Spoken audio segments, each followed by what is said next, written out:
জানাচ্ছি প্রিয় দর্শক, আপনাদের প্রিয় চ্যানেল এনটিভির পর্দায় দেখতে পাচ্ছেন পিএইচপি ইস্পাত কোরআনের আলো প্রতিভার সন্ধানে 2013 আজকের এই গুরুত্বপূর্ণ 23তম পর্ব। দর্শক, আজকের পর্বের শেষ প্রতিযোগী আমাদের মাঝে এখন আসবে বিবাড়িয়ার ছোট্ট বন্ধু হাফেজ ইমদাদুল্লাহ। এসো কোরআনের আঙিনায়, এসো শান্তির মোহনায়। আসসালামু আলাইকুম ওয়া রাহমাতুল্লাহ। وعليكم السلام ورحمة الله وبركاته. أعوذ بالله من الشيطان الرجيم. قرآنا أعوذ بالله من الشيطان الرجيم.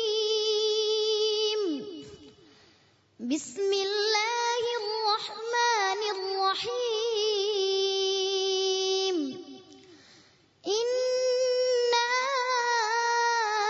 أنزلناه قرآنا عربيا لعلكم تعقلون. نحن نقص عليك أحسن القصص بما أوحينا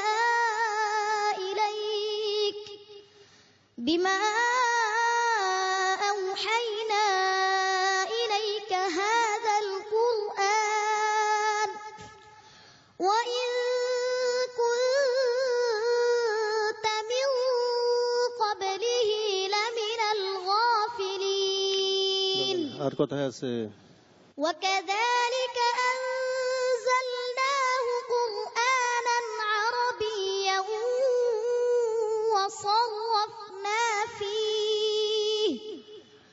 وصرفنا فيه من الوعيد لعلهم يتقون أو يحدث لهم ذكرا. قرآنا عربيا غير ذي عوج لعلهم يتقون. ضرب الله مثلا رجلا فيه شركاء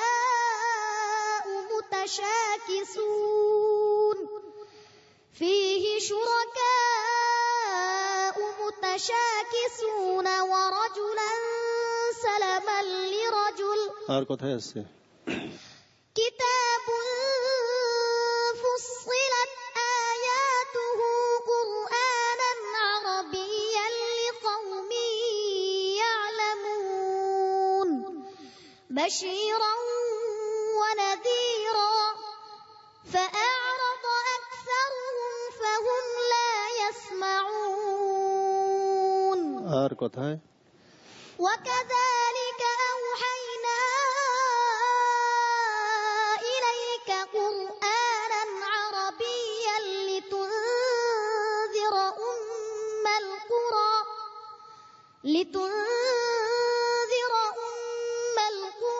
ومن حولها وتنذر يوم الجمع لا ريب فيه. إنا أنزلناه قرآنا عربيا لعلكم تعقلون. صدق الله العظيم. মাশাআল্লাহ, আলহামদুলিল্লাহ। প্রিয় দর্শক, নিশ্চয়ই আপনারা দেখতে পাচ্ছেন যে আমাদের এই ছোট্ট বন্ধুটি কত সুন্দরভাবে কোরআনে কারীমের তিলাওয়াত করলো, যেইভাবে আমাদের সম্মানিত বিচারক বৃন্দ প্রশ্ন করেছিলেন। চলে যাচ্ছি জনাব হাফেজ আব্দুল হক আপনার কাছে। ইমদাদুল্লাহর তেলাওয়াতের দ্বারা আমার কলিজা ঠান্ডা হয়ে গেছে, আলহামদুলিল্লাহ। অনেক অনেক মোবারকবাদ। প্রিয় দর্শক, চলে যাচ্ছি বিজিএম এর সম্মানিত সভাপতি জনাব আতিকুল ইসলাম আপনার কাছে। কি বলবো, বলার কিছু নেই। দেখলাম যে আমরা আসলে বৃথা, আমাদের জীবনটা বৃথা। ব্যবসা বাণিজ্য করলাম, অনেক কিছু করলাম, কিন্তু আসল যে জায়গাটায় শিক্ষা দরকার ছিল শুদ্ধ কোরআন, আমরা অনেক সময় ভুল করি। আমরা তো যারা হাতে জানা তো কয়েকটি সূরাই আমরা জানি, এগুলোর মধ্যে আমরা ভুল করি। আর আল্লাহর রহমতে 30 পারা কোরআনের মধ্যে সে কনফিডেন্টলি তারা বলে দিচ্ছে, উস্তাদ যে নিয়ে আছেন আপনিও বলে দিচ্ছেন, আর আছে কি না আছে ও বলছেন না, সে দাঁড়িয়ে আছে এভাবে কনফিডেন্টলি। আলহামদুলিল্লাহ। অনেক অনেক ধন্যবাদ। প্রিয় দর্শক, এবার আমরা চলে যাচ্ছি আমাদের সম্মানিত বিশেষ অতিথি পিএইচপি গ্রুপের চেয়ারম্যান মোহতারাম আলহাজ সুফি মিজানুর রহমান। আল্লাহর জিকিরের সাথে আমরা যদি নবীজির জিকিরকে সংযুক্ত না করি তাহলে কিন্তু আমাদের জিকির পরিপূর্ণতা লাভ করবে না। কারণ আমাদের ইমানে, আমাদের নামাজে, আমাদের আকামতে, আমাদের আজানে, আমাদের তাশাহুদে, এই জীবনের সমস্ত ইবাদত বন্দিকে আল্লাহ পাক রব্বুল আলামিন নবীজির নামকে আল্লাহর সাথে সংযুক্ত করে দিয়েছেন। সুতরাং আমি আমার আজকে শেষ এই অনুষ্ঠানের শেষ মুহূর্তে আমার নবীজির আজমত শান সম্বন্ধে ছোট্ট একটু নাতে রসুল গিয়ে আমার কথা শেষ করব। আয়ে ইশকে নবী মেরে দিল মে ভি সমা জানা, আয়ে ইশকে নবী মেরে दिल में भी समा जाना, मुझको भी मोहम्मद का दीवाना बना जाना। कुदरत की निगाहें भी जिस चेहरे को तकती थी, उस चेहराए अनवर का दीदारे करा जाना। ऐ इश्क़ नबी मेरे दिल में भी समा जाना। قد نرى تقلب وجهك في السماء فلنولينك قبلة ترضاها فول وجهك شطر المسجد الحرام। আমার বাচ্চা ইমদাদুল্লাহ যখন তেলাওয়াত করতেছিল ইউসুফ, আমার মনে হয়েছিল তার যে রিদিম ছিল, পড়ার মধ্যে যে সুরের লহরী ছিল, মনে হচ্ছিল যে কোরআনুল কারীম নুজুল হচ্ছে। সুবহানাল্লাহ। আল্লাহ আমাদের এই সন্তানদেরকে আপনি কবুল করুন, আমিন। তাদের এই কোরআনের আলোতে সারা বিশ্বকে আপনি আলোকিত করুন, আমাদেরকে হেদায়েত দান করুন, দোনো জাহানের পরিপূর্ণ কামিয়াবি দান করুন। মুরব্বিয়ানে কেরাম, পিএইচপি গ্রুপ গত 5 বছর থেকে মাশাআল্লাহ আল্লাহর দয়া মেহেরবানিতে এই অনুষ্ঠানের সাথে সম্পৃক্ত আছে। এই বাচ্চা ইউসুফ একদিন সকালবেলা আমার সাথে গেলেন আমাদের বাসায় চট্টগ্রামে। আমার সাথে কোনো জানা নাই, শোনা নাই, পরিচয় নাই, কোনো টেলিফোন নাই, এমনি গিয়ে উঠছে। তো আমি চিন্তা করলাম যে কেন ওরা আসছে, আমাকে বললো এই প্রস্তাব। ফরচুনেটলি আমাদের কোম্পানির আমার আল্লাহ 7 ছেলে আছে হুজুর। 7 ছেলের মধ্যে 1-2 জন যে ভাইস চেয়ারম্যান এবং ম্যানেজিং ডিরেক্টর, ওরা গিয়ে ফরচুনেটলি ওই সময়ে মানে আনশিডিউল ওইখানে হচ্ছে। আরো সারপ্রাইজিং, আমাদের যে মার্কেটিং ডিরেক্টর আছে খুলনার মোস্তফা আইসা ওইখানে হাজির হয়েছে, আনশিডিউল, কোনো প্রোগ্রাম নাই।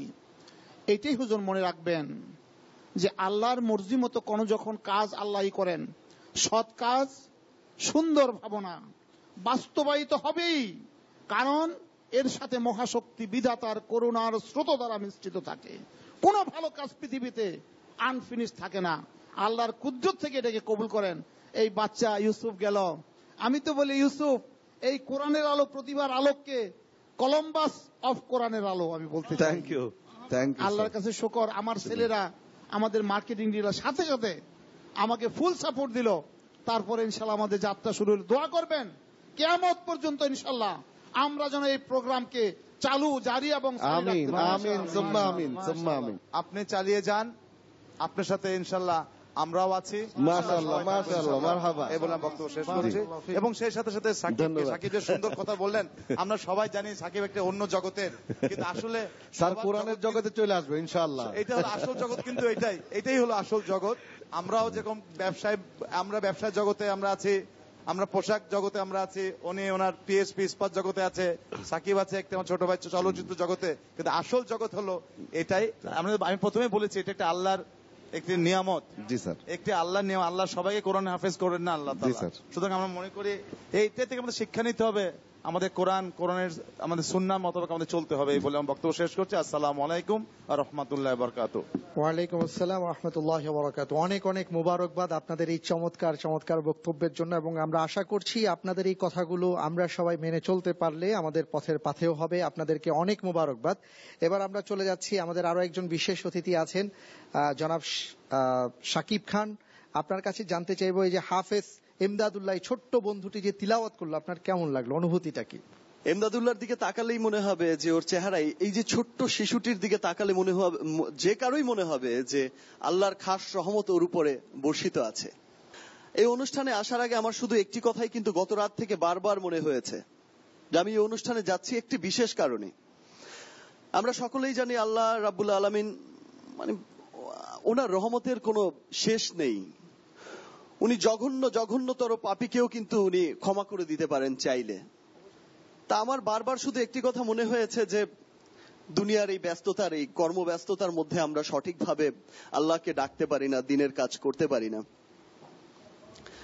আমি এই মানে রোজ হাসরে যেদিন আমার বিচার করা হবে, যেদিন আমাকে দাঁড় করানো হবে, আমার সমস্ত কর্মকাণ্ডের মধ্যে যদি কোনো ভালো কর্মকাণ্ড খুঁজে না পাওয়া যায়, আল্লাহ হয়তো ফেরেশতাকে জিজ্ঞেস করলেন, উনি 5 ওয়াক্ত নামাজ পড়েছেন? না, রেগুলার পড়েননি। উনি এই করেছেন? না করেননি। এই করেছেন, ভালো কি কাজ করেছে? হয়তো আমার এই ফুটেজটি সেই দিন কাজে লাগবে। হয়তো ফেরেশতা সেই দিন আমার এই ফুটেজটি দেখাবে আর বলবে যে আল্লাহ, উনি দিনের কাজ করতে পারেননি, কিন্তু উনি দিনের সাথে থেকেছেন, কোরআনের আলো এই অনুষ্ঠানে উনি থেকেছেন। উনি সেখানে আপনার পছন্দের যে ব্যক্তিগুলো আছেন, হাফেজ, কারি, এই যে বিশিষ্ট ব্যক্তিগুলো, আপনার পছন্দের ব্যক্তিদের পাশে গিয়ে বসেছেন, তাদের সাথে বুক মিলিয়েছেন, তাদের সাথে কথা বলেছেন। এই উসিলায় হয়তো সেদিন আমি ক্ষমা পেয়ে যেতে পারি। আমার এই অনুষ্ঠানে আসার পেছনে কিন্তু এটাই সবচেয়ে বড় কারণ। ধন্যবাদ সকলকে, বিশেষভাবে ধন্যবাদ জানাই আপনাদের সকলকে, যারা সম্মানিত বিচারক এখানে বসে আছেন। এক একজন আপনাদের আসলে শ্রদ্ধা জানানোর ভাষা আমার নেই। এক একজন বুজুর্গ ব্যক্তি, আপনাদের সাথে মুসাফা করাও অনেক ভাগ্যের ব্যাপার হয়। তো আপনারা বাংলাদেশের জন্য দোয়া করবেন, বাংলাদেশের সমস্ত মানুষের জন্য দোয়া করবেন, যারা আসলে মুসলমান, হয়তোবা তারা আপনার কর্মকাণ্ডে থেকে হয়তো সঠিকভাবে পালন করতে পারে না। তাদের সকলকে, সবাই যেন সুন্দরভাবে ইসলাম ধর্মকে পালন করতে পারে, 5 ওয়াক্ত নামাজ পড়তে পারে, কোরআনের পথে চলতে পারে। ধন্যবাদ সকলকে। অনেক অনেক ধন্যবাদ আপনাদের সবাইকে। আলহামদুলিল্লাহ, প্রিয় দর্শক, অত্যন্ত চমৎকার এবং গুরুত্বপূর্ণ, আমাদের তাৎপর্যপূর্ণ কথা শুনলাম সম্মানিত অতিথিবৃন্দের কাছ থেকে, এবং আমাদের এই ছোট্ট ভাইয়াটির জন্য সবাই খুব দোয়া করেছেন। আমরা দোয়া করি আমাদের এই ভাইয়াটি আরো অনেক বড় হবে ইনশাআল্লাহ, কোরআনের আলো গোটা বিশ্বময় ছড়িয়ে দেওয়ার ক্ষেত্রে অগ্রপথিক হবে। আল্লাহ কবুল করুন, আমিন। এসো কোরআনের আঙিনায়, এসো শান্তির মোহনায়। প্রিয় দর্শক, নিচ্ছি ছোট্ট একটা বিরতি, ফিরে আসছি একটু পর, আমাদের সাথেই থাকুন। পিএইচপি কোরআনের আলো, পিএইচপি কোরআনের আলো। আপনারা দেখছেন রিয়েলিটি শো আল কোরআনের আলো। সৌজন্যে রিজেন্ট লেক ব্যাংকুইট